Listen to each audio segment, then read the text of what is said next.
The stars had always called to humanity. For thousands of years, people looked up at the night sky and wondered what was out there. In the year 2347, they finally knew the answer. The galaxy was full of life. Hundreds of species lived among the stars, trading, fighting, and building empires that spanned thousands of worlds. Humanity had joined the Galactic Council 50 years ago. It was supposed to be the beginning of a new age, peace, friendship, knowledge shared between species.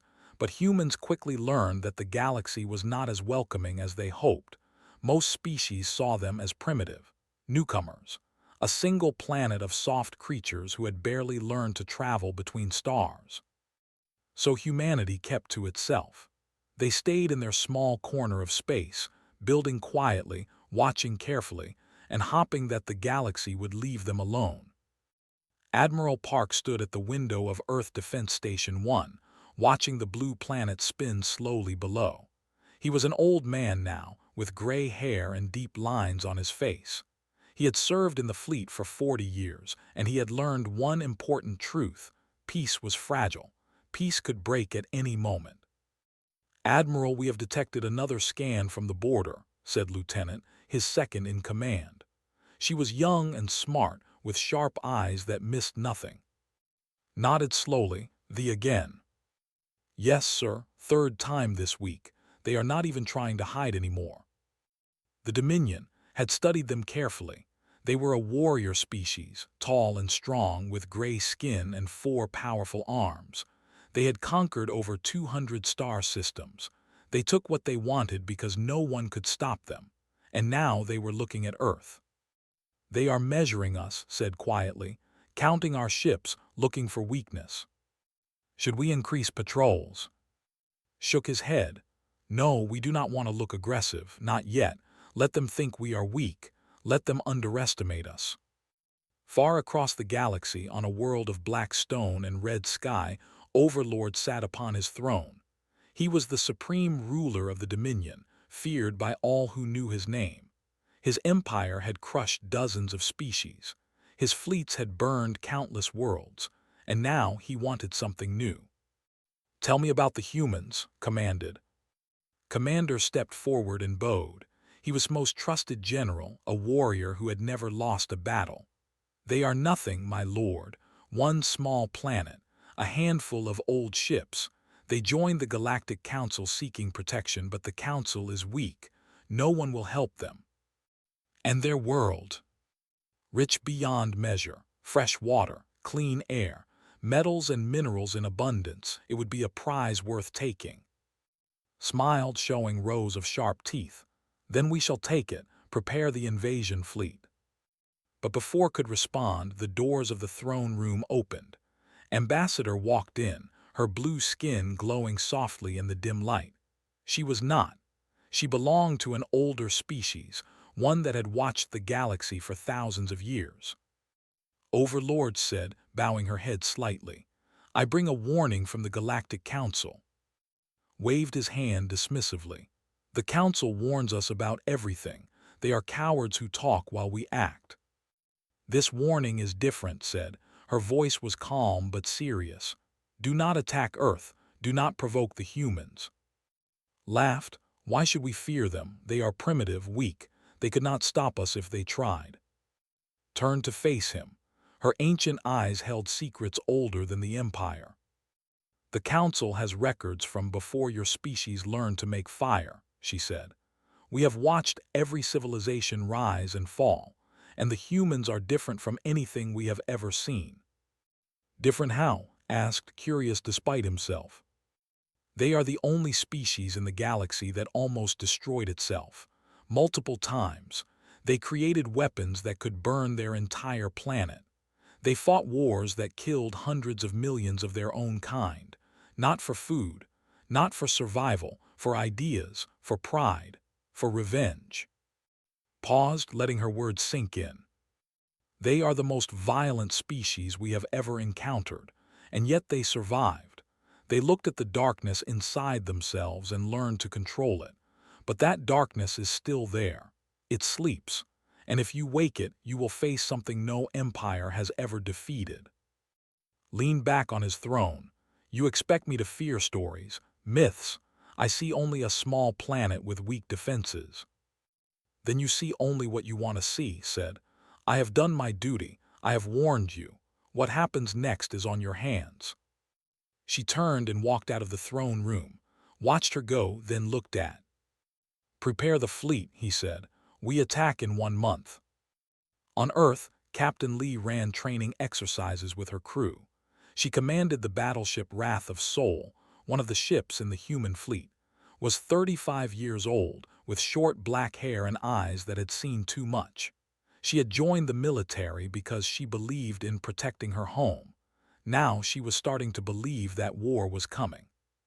Captain, I am picking up strange readings from the outer system, said her sensor officer. Walked over to his station. Show me. The screen displayed dozens of energy signatures at the edge of human space. Ships. They were gathering, massing, preparing for something big. How many? Asked.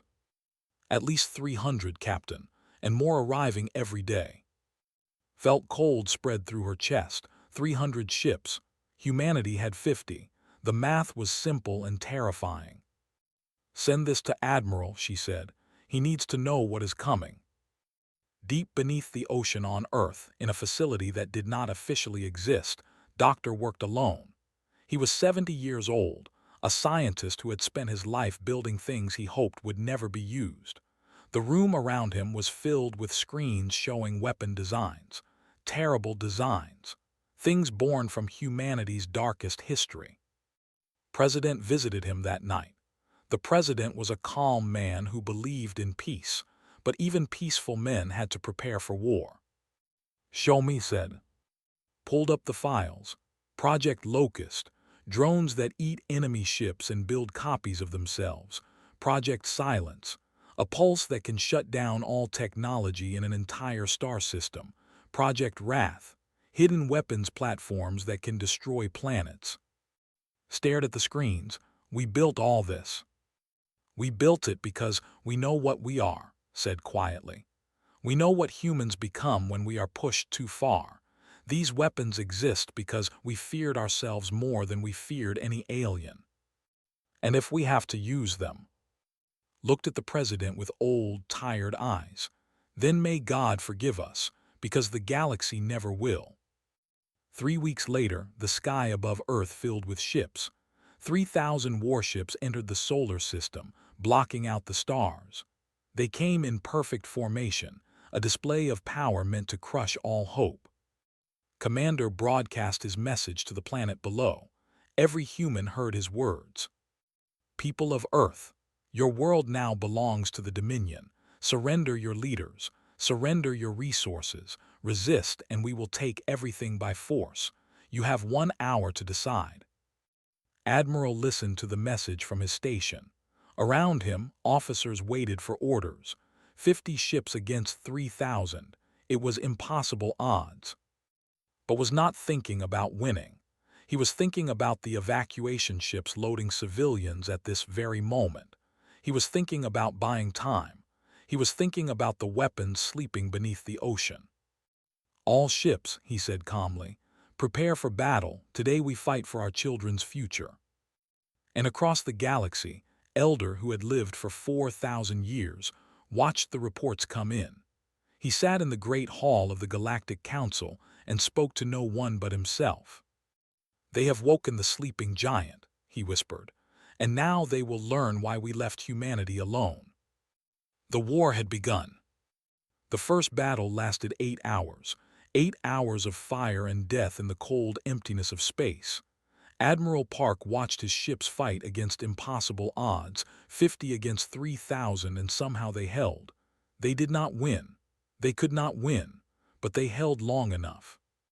Admiral, the evacuation ships have cleared the danger zone, Lieutenant reported. 12 million civilians are safe on Mars. Closed his eyes for a moment. 12 million, that was good, that was something. But 8 billion still remained on Earth. Pull back to secondary positions, he ordered. We need to buy more time. The human fleet retreated slowly, fighting for every kilometer of space. They came after them like hungry wolves chasing wounded prey. But the humans did not break. They did not run. They made the enemy pay for every step forward. Commander watched the battle from his flagship with growing frustration. The humans were supposed to surrender. They were supposed to beg for mercy. Instead, they fought like demons, throwing themselves at his ships again and again. "Why do they not give up?" he growled. "They cannot win, they must know this." His tactical officer studied the screens. "They are protecting evacuation ships, Commander. They are buying time for their civilians to escape." Felt anger rise in his chest. The humans were making him look weak. His fleet outnumbered them 60-1, and still they fought. Still they resisted. It was insulting. "If they want to protect their civilians so much," said slowly, "then we will take their civilians away from them. All ships, ignore the military targets. Strike the planet. Strike their cities. Kill their people. Let them watch their families burn while they fight helplessly in space." "Commander, that violates the rules of war," his officer said carefully. Turned to face him with cold eyes. We do not follow the rules of lesser species. We make the rules. Now do as I command." The order went out. 300 warships broke from the main fleet and descended toward Earth. They ignored the human military ships trying to stop them. They flew past the defense stations. They headed straight for the cities below. Admiral saw them coming. He screamed orders to his fleet. He threw every ship he had at the descending enemy. But there were too many and his ships were too few. "No," he whispered. "No, no, no." The first bombs fell on. The city of 4 million people vanished in a flash of light. Buildings that had stood for centuries turned to dust. Families who had lived there for generations ceased to exist. In 1 second, everything was gone. Then Sydney, then Cairo, then Moscow, then Chicago. City after city burned. They did not target military bases. They did not attack weapon factories. They chose places where families lived, where children went to school, where old people sat in parks and watched the sunset. They chose the innocent because the innocent were easy to kill. Sargent was on the moon when it happened. She was a Marine, trained for ground combat, helping load evacuation shuttles with refugees. She heard someone scream and looked up through the dome ceiling at the Earth above. She saw the flashes, one after another, bright lights blooming across the blue and green surface of her home planet. Each flash was a city dying. Each flash was millions of lives ending. Fell to her knees. Around her, people cried and screamed and called for family members who would never answer. Children sobbed for parents who were already dead. The sounds of grief filled the dome like a terrible song. But did not cry. Something inside her had broken. Something else had taken its place. Something cold and hard and filled with a rage so deep it had no bottom. She pulled out her recording device and started filming. Her hands were steady. Her voice was calm. "My name is Sargent," she said. "I am recording this from Lunar Colony 7. The date is April 17, 2347. What you are seeing behind me is the systematic murder of the human race." She turned the camera toward Earth. "They are not attacking our military. They are killing civilians. They are burning cities. They are murdering children in their beds. In the last 3 hours, they have killed over 800 million people. 800 million, and they are not stopping." The footage spread across the galaxy within hours. Every species saw it. Every world watched the humans die. The Galactic Council held an emergency meeting. Ambassador stood before the delegates, tears running down her blue face. "I warned them," she said. "I begged them not to do this. I told them what would happen." "What will happen?" one delegate asked. "The humans are nearly destroyed. Their fleet is broken. Their planet is burning. What can they possibly do?" Elder, the oldest being in the council chamber, rose from his seat. He had lived for 4,000 years. He had watched empires rise and fall. He had seen species destroy themselves with war. But he had never seen anything like this. "You do not understand," said. His voice was quiet, but everyone heard him. "The humans are not destroyed. They are angry, and there is nothing in this galaxy more dangerous than angry humans. They are one species. They have 200 worlds. They have never faced what they are about to face," said. "I have studied humanity. I have read their history. They have spent 10,000 years fighting the most terrible enemy in the universe, themselves. They have invented weapons that could end all life on a planet, and they use those weapons on each other, because that is what humans do when they are pushed too far. They break everything, including themselves." He looked around the chamber. "They have just killed 800 million humans. They have murdered children. They have burned cities. They have committed genocide. And now the humans will respond." His ancient eyes were full of fear. "May the gods help us all." On Mars, in a bunker deep underground, President received the final casualty reports. 842 million dead. 1/10 of all humanity gone in a single afternoon. Cities that had existed for 5,000 years, erased from history. His advisors waited for him to speak. Some were crying. Some were in shock. Some were so angry they could barely stand still. Felt empty. He had been a peace president. He had believed in diplomacy. He had thought that the galaxy could be reasoned with. He had been wrong. "Get me a connection to the Galactic Council," he said quietly. The transmission went out. Every delegate saw his face appear on their screens. Every species in the known galaxy watched as the president of Earth spoke. "I am president of what remains of humanity. 6 hours ago, the Dominion killed 800 million of my people. They did not attack our military. They attacked our homes, our schools, our hospitals. They murdered our children while they slept." His voice was calm, too calm. It was the calm of a man who had moved past anger into something darker. "We came to the stars seeking peace. We joined your council believing that civilization meant something. We thought the galaxy was better than the history we had escaped." He paused. "We were wrong." His eyes seemed to look at every delegate personally. "Let me tell you something about humanity. We have spent 10,000 years at war, not with aliens, with ourselves. We killed hundreds of millions of our own kind.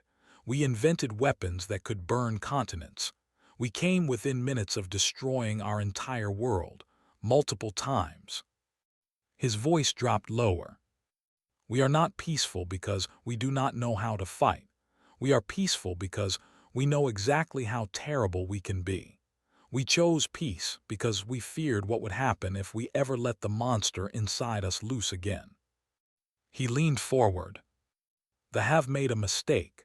They have given us a reason to stop being peaceful. They have given us a reason to remember what we truly are." Deep beneath the Pacific Ocean, Doctor received the presidential authorization. His hands trembled as he entered the activation codes. Around him, machines that had slept for decades began to wake up. "God forgive us," he whispered. On the moon, Sargent stopped recording. She put away her camera and picked up her rifle. Around her, other survivors were doing the same. Men and women who had been crying minutes ago now had dry eyes and hard faces. "Where are you going?" someone asked her. "To volunteer," said. "The wanted a war, now they get one." In the council chamber, Elder watched the human broadcast end. The delegates were silent. No one knew what to say. Finally, Ambassador spoke. "What do we do?" Shook his head slowly. "Nothing. There is nothing we can do. We can only watch, and pray that when the humans are finished there is anything left of the at all." The monster had awakened. And it was hungry. 5 days after the burning of Earth, Commander stood on his flagship feeling proud. His fleet had crushed the human defenses. Their planet was in ruins. Their people were hiding on Mars like frightened animals. The war was over before it truly began. "Send a message to Overlord," commanded.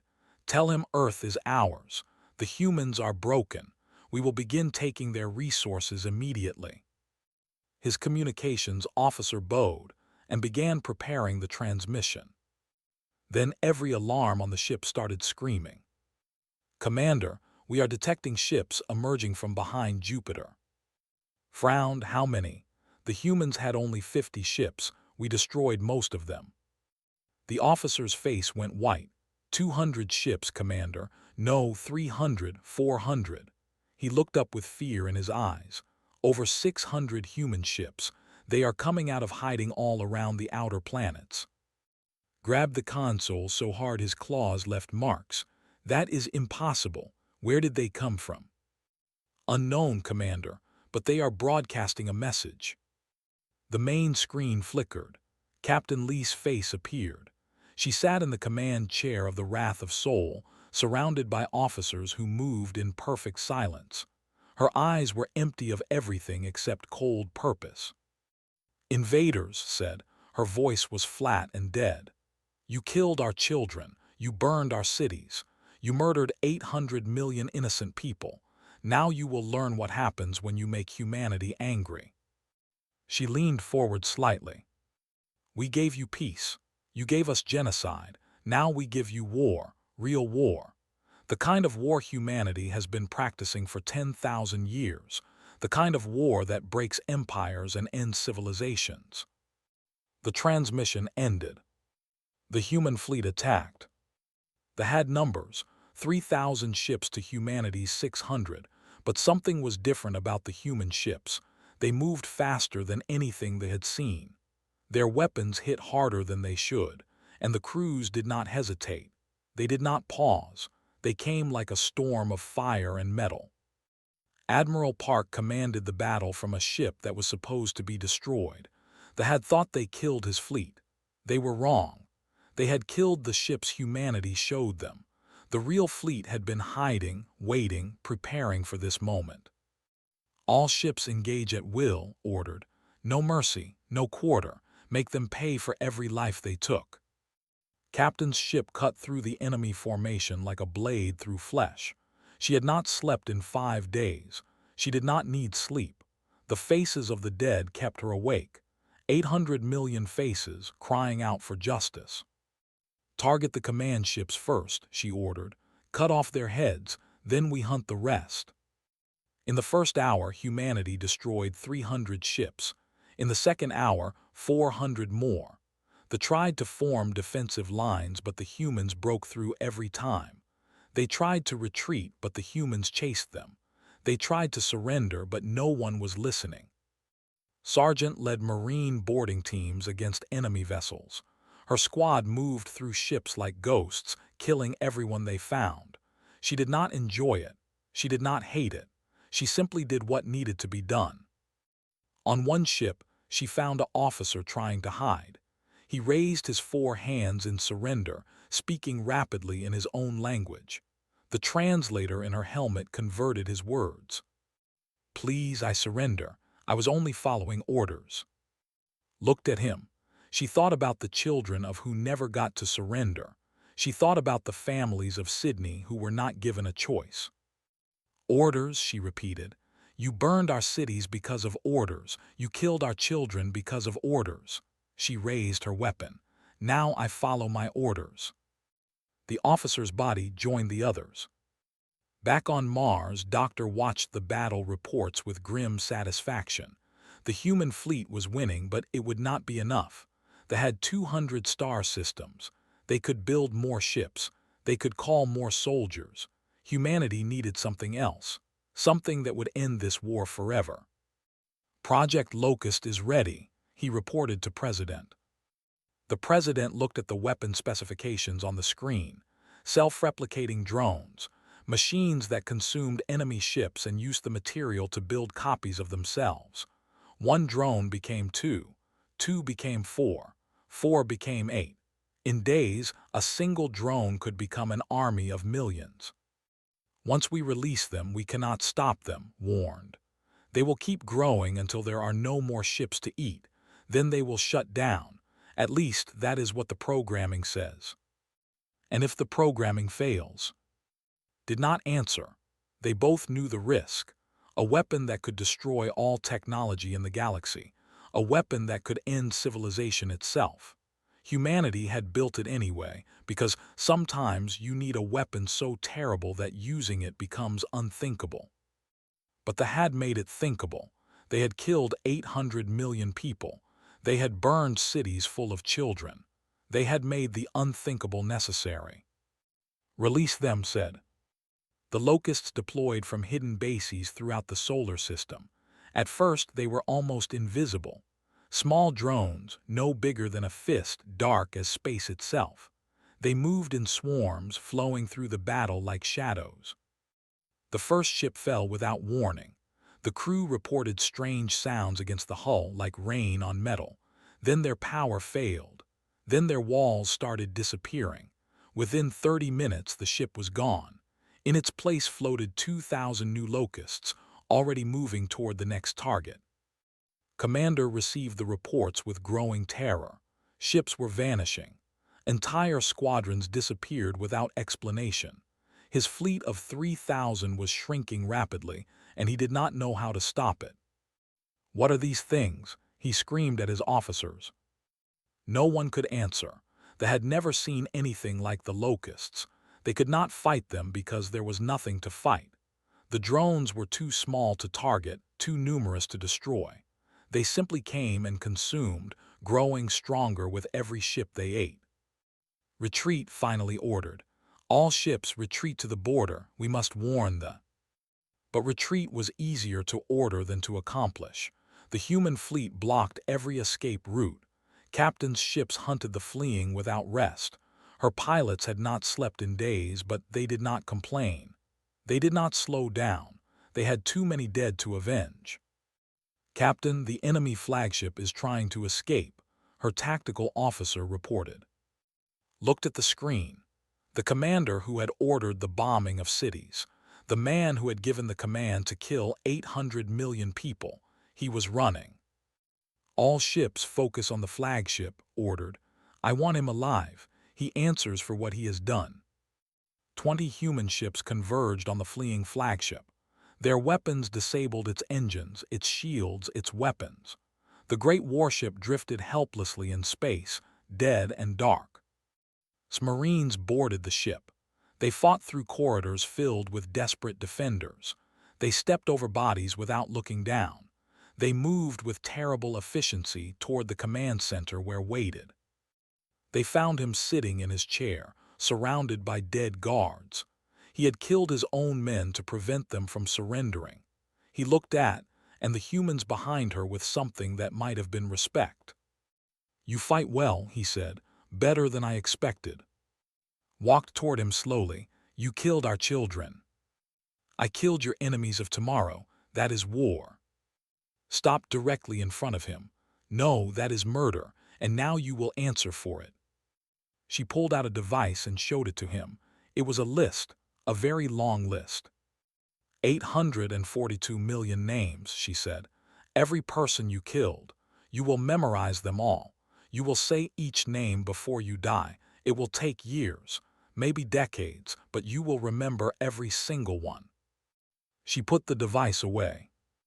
"Take him to the cells. Keep him alive. He does not get to die easily."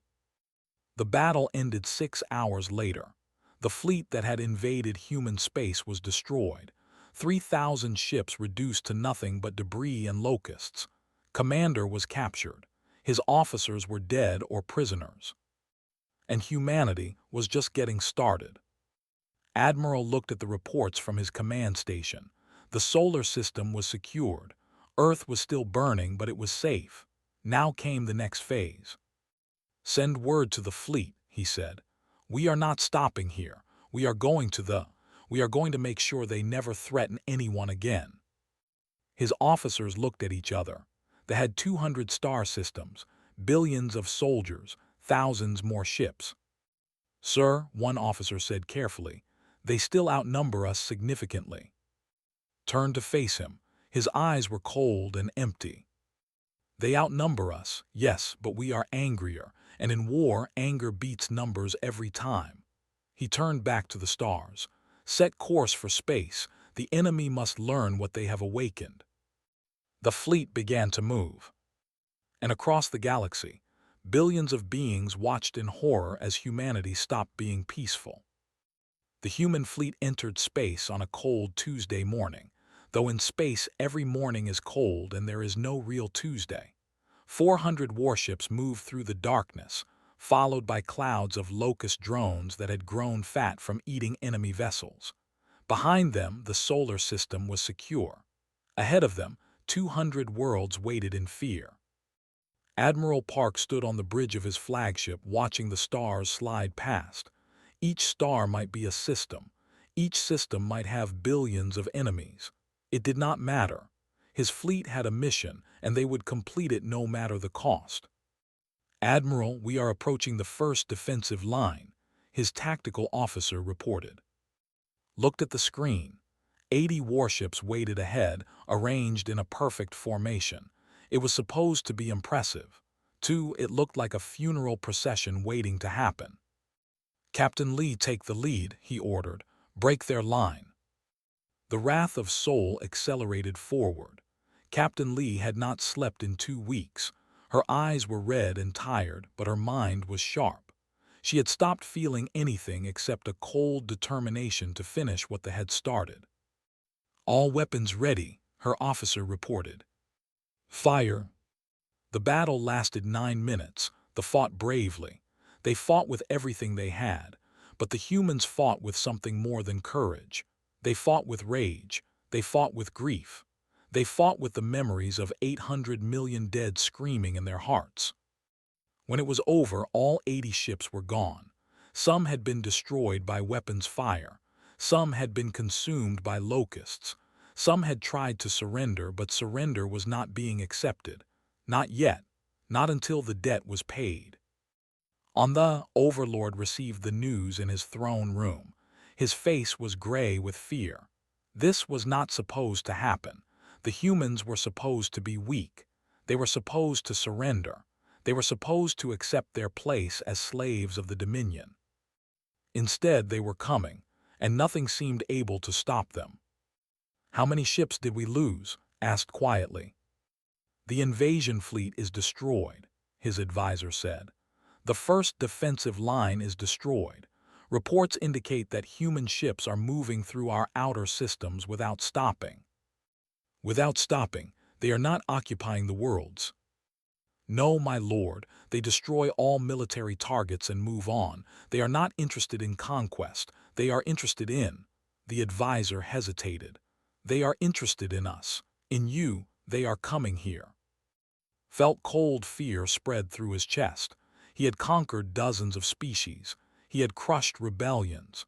He had ordered the deaths of billions. But he had never faced an enemy like this. An enemy that did not want territory. An enemy that wanted only vengeance. "Send more ships," he commanded. "Every fleet we have, stop them at the core systems." But even as he gave the order, knew it would not be enough. The humans were not fighting a war. They were conducting an execution, and he was the target. Sergeant led ground assaults on military stations. Her Marines moved through enemy bases with terrible efficiency. They destroyed weapons storage. They freed slaves from other species that they had captured over centuries. They burned everything military to the ground. On one station found a room full of trophies.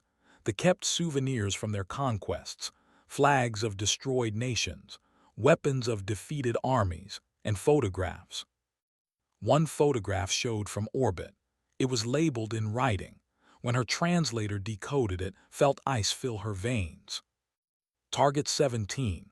Population 3.4 million. Status eliminated. Submitted by commander for commendation. They had kept records. They had treated the murder of cities like an achievement. They had given out awards for killing children. Took the photograph. She would show it at the tribunal. She would make sure the galaxy knew exactly what kind of monsters the truly were. Back on Mars, Doctor worked on the final weapon. The locusts were winning battles, but battles were not enough. They could hide. They could rebuild. They could come back in 100 years seeking revenge. Humanity needed to end this war permanently. Project Silence. "It is ready," Mr. President told via secure channel. "An electromagnetic cascade that will spread through any connected system. Once activated, it will shut down all technology simultaneously. Every ship, every weapon, every defense, all at once. Study the data. How far will it spread? We can control the range. If we target only military networks, civilian technology should survive.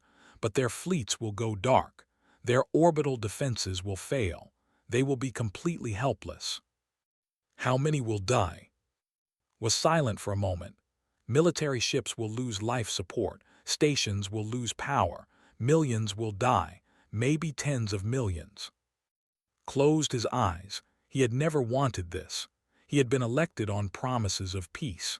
He had believed that diplomacy could solve any problem. That had taught him otherwise. "Give me 48 hours," he said. "Let me try one more thing." President broadcast a message directly to Overlord. It traveled through relay stations across the galaxy, reaching every world. Overlord said. His face was calm, but his eyes held something dangerous. "My fleet is coming. My weapons are ready.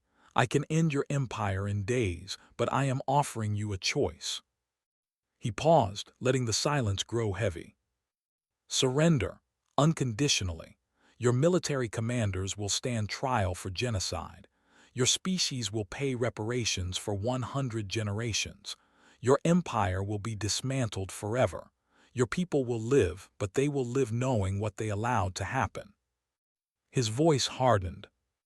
"These are not negotiations. These are terms. You have 72 hours to accept them. If you refuse, I will activate weapons that will disable every piece of technology simultaneously. Your ships will die in space. Your worlds will lose power. Your people will starve in the dark." He leaned forward. "I am giving you this chance because I am human. Because despite everything you have done, I still believe mercy is possible. But my mercy has limits. You murdered 800 million of my people. Do not test me again." The message ended. Watched it 5 times. His advisors argued around him. Some wanted to fight to the death. Some wanted to surrender immediately. Some wanted to kill and offer his body to the humans as a peace offering. "They are bluffing," one admiral insisted. "They cannot have such technology." "They have destroyed half our military in 3 weeks, another replied. "They have weapons that eat our ships. Does this look like bluffing?" Raised his hand for silence. The arguing stopped. "Contact Ambassador," he said. "Ask her if the humans can do what they threaten." Received the call at the Galactic Council station. Her blue face was tired and sad. She had watched this war unfold exactly as she feared. "Can they do it?" asked. "Can they really shut down all our technology?" Was quiet for a long moment. "Overlord, let me tell you a story. 200 years ago, humans almost destroyed themselves. They built weapons that could end all life on their planet. They came within minutes of using them. Minutes. Their leaders stood with their fingers on buttons that would have killed billions, and they almost pressed them." She looked at him through the screen. "That was 200 years ago. They have had 200 years to improve those weapons, and now you have given them a reason to use them."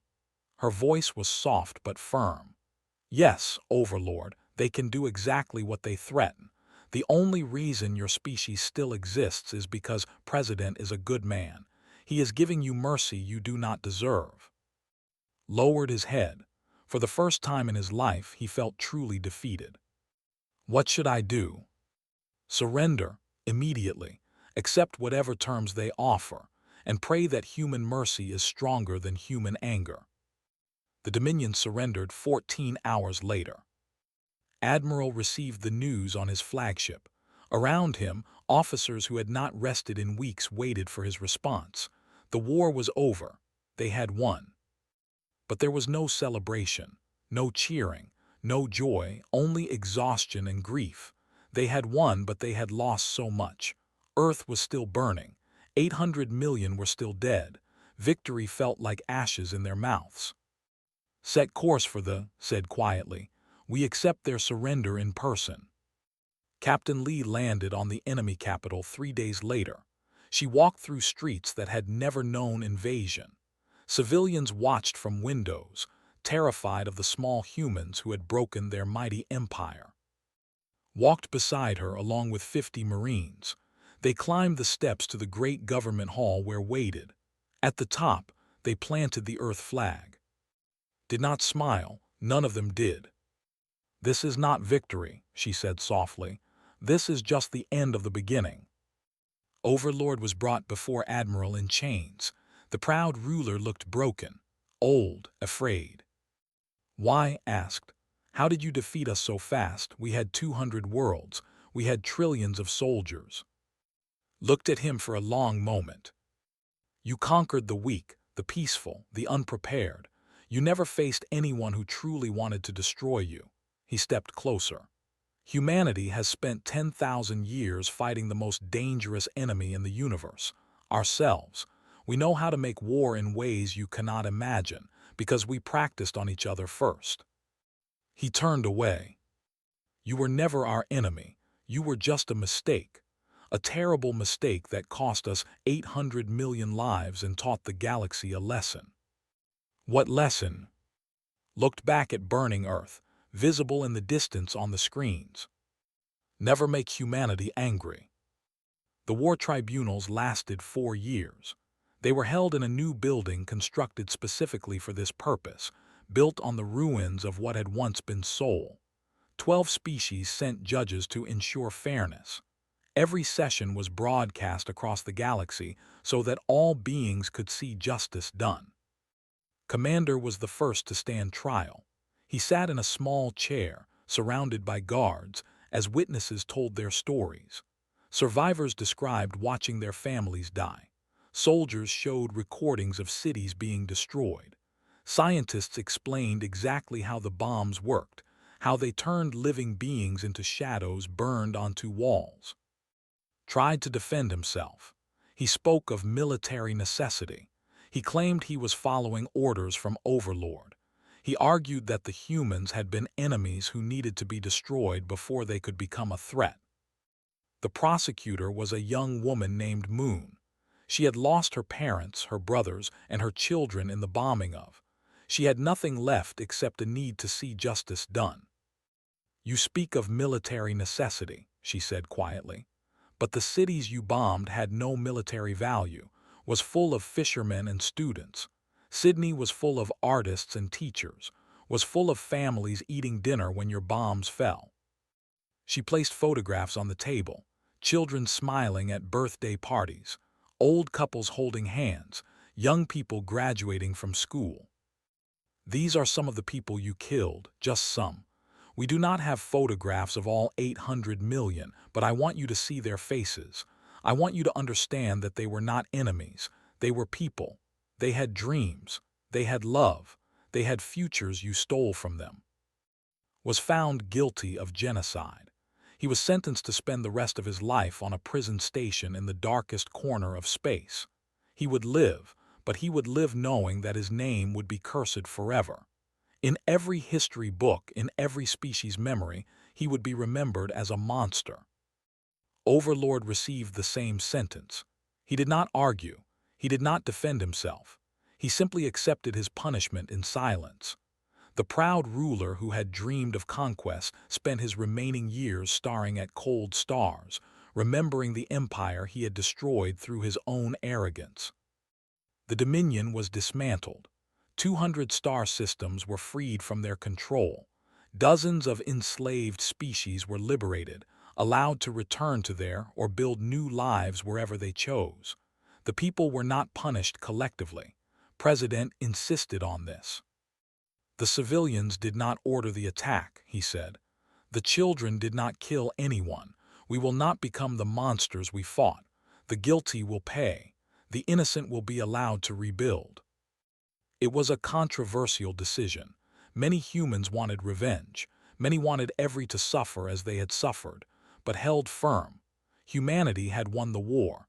Now they needed to win the peace. Admiral Park retired 8 months after the war ended. He was 63 years old and felt like 100. The battles were over, but the memories never stopped. Every night he dreamed of ships exploding. Every morning he woke up remembering the friends who had died under his command. He bought a small house on Mars, far from the cities, far from the crowds. He planted a garden. He read books. He tried to remember what peace felt like. Sometimes young officers came to visit. They wanted to hear stories of the Great War. They wanted to know what it was like to defeat the mighty. Never told them the exciting stories. He told them about the cost. War is not glory, he would say. War is watching good people die for bad reasons. War is making choices that haunt you forever. War is the worst thing a civilization can do to itself. He would look at them with tired eyes. We won because we had no choice, because they killed our children and left us nothing except rage. But I pray you never have to win the way we did. I pray peace lasts forever. Captain Lee became the new admiral of the Earth Defense Fleet, but she changed its mission completely. Under her command, the fleet focused on protection and rescue. They helped planets recover from natural disasters. They defended trade routes from pirates. They became guardians instead of warriors.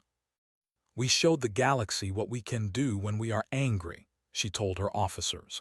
Now we show them what we can do when we are kind.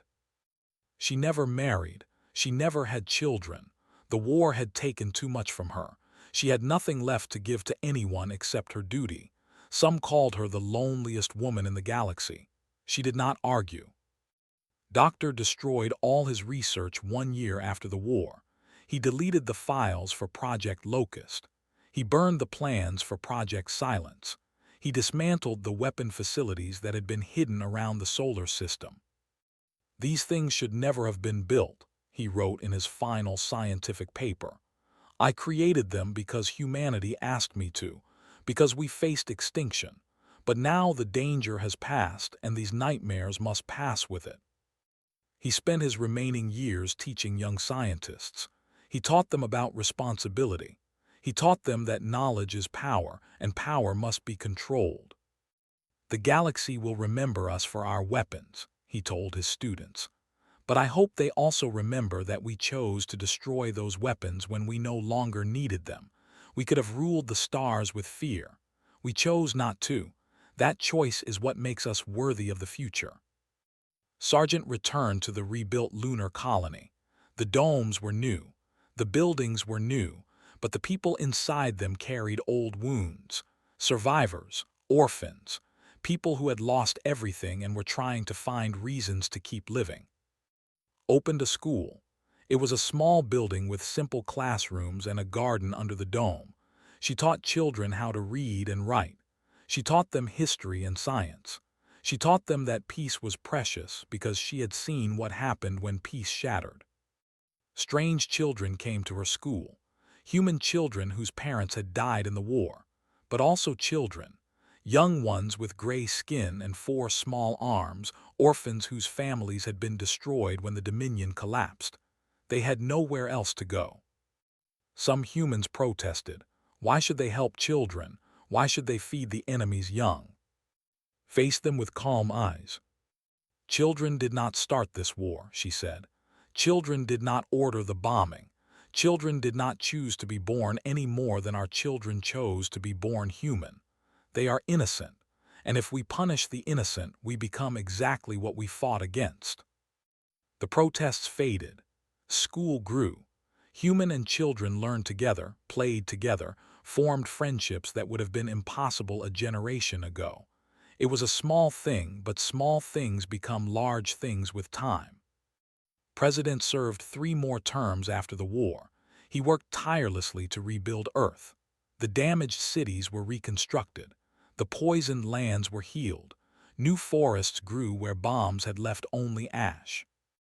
On his last day in office, he addressed the Galactic Council. Every species watched. Billions of beings listened as the human president spoke his final words. 100 years from now, said, no one will remember my name. No one will remember the names of the admirals and captains who fought this war. But everyone will remember what happened. Everyone will remember what humanity did when we were pushed too far. He looked at the assembled delegates. Let this be the lesson written into every species' history. Humanity does not seek war. We do not desire conquest. We want only to live, to grow, to reach for the stars in peace. His voice hardened slightly. But if you threaten our homes, murder our families, and mistake our patience for weakness, you will learn why we are the only species that ever truly frightened ourselves. He paused. Be our friends and we will defend you. Trade with us and we will enrich you. Learn with us and we will share everything we know. But never make the mistake they made. They survived only because we showed mercy. The next aggressor may not be so lucky. Stepped back from the podium. Choose peace. Always choose peace. Because if you choose war with humanity, you have already lost. 100 years passed. The galaxy changed in ways no one expected. The worlds became peaceful democracies. The Galactic Council grew to include hundreds of species. Technology advanced. Cultures mixed. The old empires built on fear and conquest faded into history. And humanity became something new. Teachers, healers, protectors. Species that had once feared their weapons now sought their wisdom. The children of warriors became guardians of peace. A memorial was built on Earth, in the place where once stood. A wall of black stone stretched for kilometers, bearing the names of every person who died. 842 million names, carved in small letters that went on forever. Every year, visitors came from across the galaxy. They touched the names. They read the stories. They learned what humanity had lost and what humanity had chosen not to become. A guide would lead them through the memorial. She was young, descended from survivors, with sad eyes that had inherited generations of grief. This is why we fight, she would tell them. Not for glory, not for power, not for conquest. We fight for them, for the names on this wall, for the futures that were stolen. She would pause at the end of the wall, where the final inscription was carved. We came in peace. We were answered with fire. We responded in kind. May this never happen again. Above the memorial, the stars shone down, the same stars that had witnessed the war, the same stars that now witnessed the peace. And somewhere among those stars, young beings of every species learned the story of Earth. They learned about the sleeping giant that should never have been awakened. They learned about the anger of mankind and the mercy that followed. Most importantly, they learned to choose their enemies wisely. Because in all the galaxy, across all the stars and all the worlds and all the centuries to come, there was nothing more dangerous than humanity with a reason to fight. And nothing more beautiful than humanity choosing peace instead.